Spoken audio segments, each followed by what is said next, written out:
तो जब आइंस्टाइन भी काम किया करते थे अपनी लाइब्रेरी में, जब वो पढ़ने का काम, कोई शोध का, इन्वेंशन का काम किया करते थे, तो उनके उस रूम में जाने की परमिशन उनकी बीवी को भी नहीं थी, क्योंकि किस वक्त कौन सा थॉट आएगा ये बताया नहीं जा सकता, किस वक्त क्या मन लग रहा होगा ये कोई बताया नहीं जा सकता।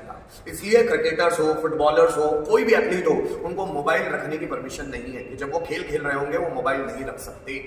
पता है क्यों? क्योंकि उनका माइंड ब्रेक हुआ, हो सकता है कि अभी वो फ्लो में आए खेलने के और रिंग बज जाए, किसी का मैच से जाए टंग और उनका फ्लो टूट जाए। तो फ्लो बनने में समय लगता है, इसलिए हमें स्ट्रिक्ट बनते हुए, मजबूत बनते हुए, कभी हमें हमारे घर वालों को भी सिखाना होगा कि जब पढ़ने में ध्यान लगे कम से कम माइंड को ब्रेक ना करो। आप उस समय बोल दो मुझे काम, बीच बीच में मत बोलते रहो, क्योंकि अगर 1 घंटे में आपको 4 बार टोका जाएगा तो आपने 1 घंटे को पढ़ाई नहीं, वो मिसयूज हो गया है। उनको बोले भैया 1 घंटे बाद बोलो, मैं कर लूंगा, लेकिन 1 घंटे तक पढ़ने रहो, क्योंकि 15-20 मिनट पढ़ते पढ़ते तो अब लिंक बनेगी पढ़ने की, फिर उसके बाद जो पढ़ते चले जाओगे मन में बैठता चला जाएगा। तो स्ट्रिक्ट होकर घर वालों को भी बोलना पड़ेगा, क्योंकि उनको नहीं समझ में आएगा ना। ज्यादातर घर वाले पढ़े लिखे नहीं होते, उनको समझ ही नहीं आती करना कैसे। मैं ये नहीं बोल रहा हूं कि उनका ना पढ़ा लिखा होना खराब है, वो उनके हिसाब से सोचते हैं चीजें, उनको पता नहीं है ना, वो उनके हिसाब से सोचते हैं चीजें। सर भी बोलते हैं ना कि 2 मिनट का तो काम है, फिर पढ़ने बैठ जाना, पर 2 मिनट के काम में 2 घंटे का जो कंसंट्रेशन है वो खत्म हो जाता है ना।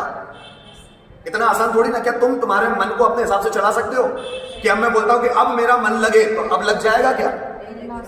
हमारा मन हमारा गुलाम थोड़ी ना है, पहले उसको गुलाम बनाना पड़ेगा ना। बार बार प्रैक्टिस कर करके, बार बार एक्टिविटीज कर करके उसको काबू में लाना पड़ेगा, फिर वो हमारे हिसाब से चलता है। अब स्वामी विवेकानंद जहां बैठ जाए वहीं उनका ध्यान लग जाए, जहां बैठ जाए वहीं ध्यान। कृष्ण बांसुरी बजाने लगे वहीं ध्यान लग जाता है। क्यों? उस व्यक्ति ने अपने मन को काबू में कर लिया है। तो जो भी लोग अपने मन को काबू में कर लेते हैं उनके लिए सब पॉसिबल है। आप देखना जरा, आप सुबह 6-7 बजे भी उठने का आपका मन नहीं करता, करता है क्या? नहीं। क्यों नहीं करता? क्योंकि उठकर जो आप काम करने वाले हैं वो काम करने का आपका मन नहीं। तो जो काम आपको पसंद हो, आपको क्रिकेट खेलना पसंद हो और बुलाया कि 5 बजे ही ग्राउंड में पहुंचना है, तो आप खेलने नहीं देंगे, आप 5 बजे बराबर पहुंच जाएंगे। क्यों? क्योंकि उठने के बाद जो काम करना है अगर वो फेवरेट काम है तो फटाक से उठ जाए। उठने के बाद अगर वो काम करना आपको अच्छा नहीं लगता तो आप उठेंगे नहीं। इसलिए ज्यादातर लोगों को नींद आती है। अब देखना क्लास में भी ज्यादातर लोग मुंह फाड़ते नजर आते हैं। What is the reason behind it? The reason is that he or she doesn't want to do that work, whatever the teacher has given them. Teacher ने जो काम उनको दिया है उनको करना पसंद नहीं है, इसलिए थॉट्स पढ़ते समय आलसी आ रही। मैंने बोला वर्ब्स याद करो, वर्ब्स याद करते समय आलसी आ रही, क्योंकि वो काम हम करना नहीं चाहते। और जब भी हम काम करना नहीं चाहते तो हमारी बॉडी उसके अपोजिट रिएक्ट करती है। क्यों? क्योंकि हमको मजा नहीं आ रहा।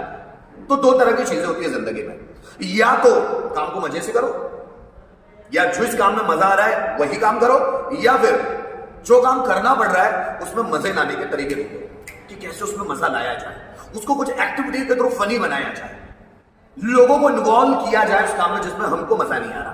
कि चल मैं तुझे थॉट्स एक्सप्लेन करता हूं या करती हूं, चल मैं तुझे वर्ड बोल बोल के बताता हूं, तुम मुझसे पूछ तो कर, अब मजा आने लगेगा। क्योंकि अभी तक हम अपना अपना कर रहे हैं ना, इसलिए मजा नहीं आ रहा। जब किसी और को इन्वॉल्व कर देंगे, कोई फनी एक्टिविटी हो जाएगी ना, तो मजा आने लग जाएगा।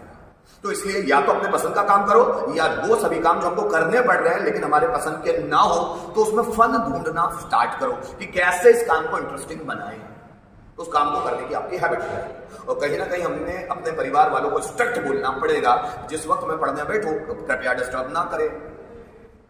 बोलना तो पड़ेगा ना, नहीं तो उनको थोड़ी ना पता।